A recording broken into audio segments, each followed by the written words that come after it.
গানের মধ্যে শিরিক থাক না থাক বাজনাওয়ালা গান শোনা যাবে না। এখন আবার গান পিছনে ইসলামী ব্যানারেও গান হয়, মানে ইসলামী ব্যানার পুরাটা না হলে কিছু গন্ধ থাকে ইসলামী ব্যানারের। এই পাশে একদল বসে, এই পাশে একদল বসে, এই পাশে একদল বৈশা কিছুক্ষণ গান গায়, টুন টুন করে একটা বাজায় বাজায় কয় বুখারি, এই পাশে একজন গানের জবাব দিয়ে কয় মুসলিম। কি বলে মানে বুঝাইতে চায় উনি যে গানটা কইছে এটা বুখারীর আলোকে, আর উনি যেটা কইছে এটা মুসলিমের আলোকে।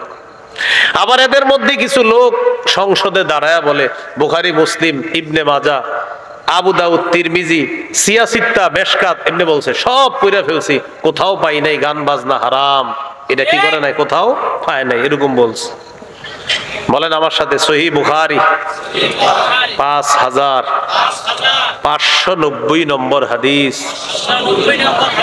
কোন কিতাব? কত নম্বর হাদিস? না 5590।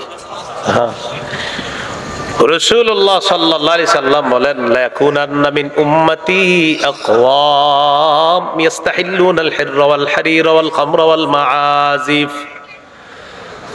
আমার উম্মতের মধ্যে এমন একটা দল হবে যারা জিনাকে হালাল মনে করবে, রেশমের পোশাক হালাল মনে করবে, মদ হালাল মনে করবে, মাদক দ্রব্য হালাল মনে করবে। এই মদ দ্বারা উদ্দেশ্য মাদক দ্রব্য, যারা চোরাচালান করেন।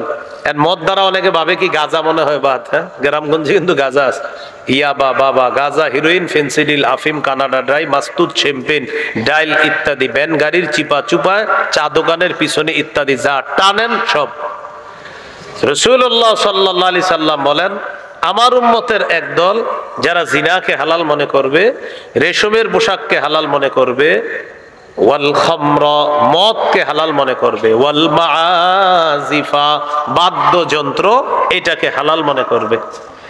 বাদ্যযন্ত্র বাজায় আর বলে ওহাবিরা কই পাইছে গান হারাম, মৌলবীরা কই পাইছে গান হারাম, পরের বাড়িতে খাইয়া খালি বলে গান হারাম, টিং টিং টিং করে একটা বাজায়। এটা মানে আম ঘরে কয় পরের বাড়িতে খাই আর খায়া বলি গান হারাম, পরের বাড়িতে খাই আর না খাই গান হারাম, এটা সঠিক।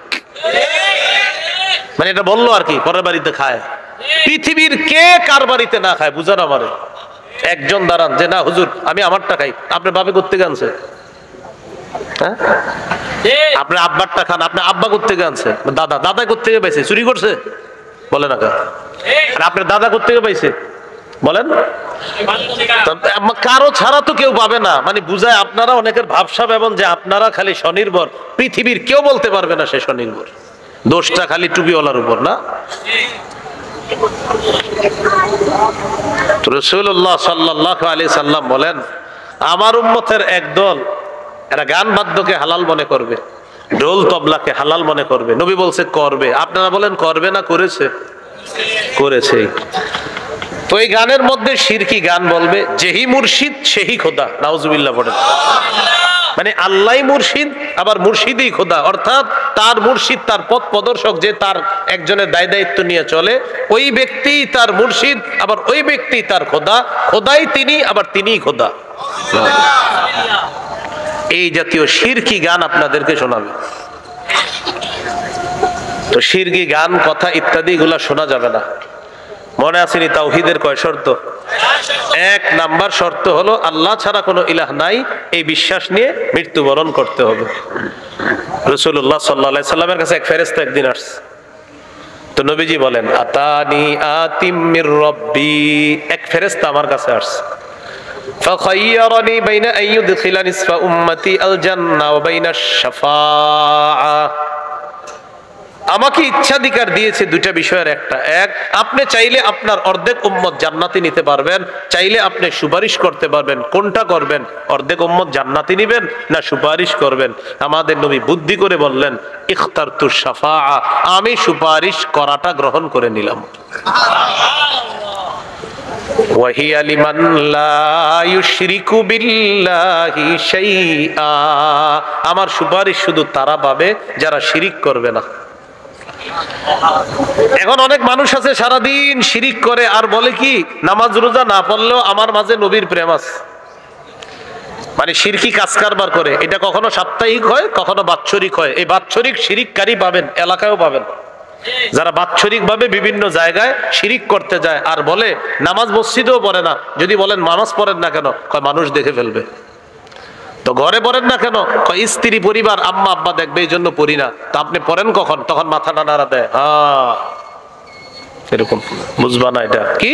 কয় মুসা আর খজিরের বিদ্যা বুঝছো তোমরা? আমাদেরকে বলুন তো। আসলে এরকম একটা কথা আছে, সহিহ বুখারীর 122 নম্বর হাদিসে আছে, মুসা আলাইহিস সালাম আর খজিরের সাক্ষাতের পর হযরত খজির বলছিলেন, খজির বুঝছেন নি? খিজির, হ্যাঁ খিজির খজির দুটোটা সহিহ আছে, বুখারীতে আছে খজির, তাফসীরে জালালাইনে আছে খিজির খজির, দুটোটা জায়েজ আছে। আমার খজির কইতে ভালো লাগে জন্য খজির কই, আপনারা খিজিরই কোন, সমস্যা নাই। তো এই খিজির আলাইহিস সালামের সাথে মুসা নবীর সাক্ষাৎ। তো খিজির বললেন, ইন্নী আলা ইলমিন মিন ইলমিল্লাহ ওয়া আনতা আলা ইলমিন মিন ইলমিল্লাহ। আপনার একটা বিদ্যা আছে, আমার একটা বিদ্যা আছে। আমার বিদ্যাটাও আল্লাহ শিখাইছে, আপনার বিদ্যাটাও আল্লাহ শিখাইতে। আপনারটা শরীয়তের বিদ্যা, আমারটাও আল্লাহ প্রদত্ত বিদ্যা। আমি যা যা করব শরীয়তের বিদ্যায় আপনার কাছে এটাকে অপরাধ মনে হবে, এজন্য আপনি সইতে পারবেন না, তাই আমার সাথে আপনি যেতে পারবেন না। 15 নম্বর পারার 19 নম্বর পৃষ্ঠা থেকে শুরু, 16 নম্বর পারার একদম প্রথম পৃষ্ঠার শেষে গিয়ে আলোচনা শেষ হয়েছে। তো এই কথা বলার পর ওই যে ব্যক্তি নামাজ পড়ে না ইদানিং কালে, হে আপনারে বলবে, হ্যাঁ কি বুঝবা, খজিরের বিদ্যা কি মুসা বুঝছে? এরকম। তো আসলে মুসা নবী প্রথমে বুঝে নাই, পরে বুঝাই দিছে খজির। তার মাথাটা নাড়াবে, আপনিও মাথা নাড়ায় বলবেন, হ্যাঁ বুঝছি। যদি কই কি বুঝছো, বলবেন যে আপনি ভণ্ড। কি বলবেন? আর আপনার এগুলা যে শিখাইছে সেও ভণ্ড, তার অনুসারী যদি লাখ কোটিও হয় সব ভণ্ড। নামাজ পড়ে না, আবার ভণ্ডামি করে, আর বলে নবীর প্রেম আছে নামাজ না পড়লো। রাসূলুল্লাহ সাল্লাল্লাহু আলাইহি সাল্লামের এক সাহাবী খেদমত করছে, মন দিয়ে শুনেন, সহিহ মুসলিমের হাদিস। নবীজি বললেন, সাল, এই তুমি আমার কাছে কিছু চাও, পুরস্কার চাও, আমি তোমাকে পুরস্কার দিব। সাহাবী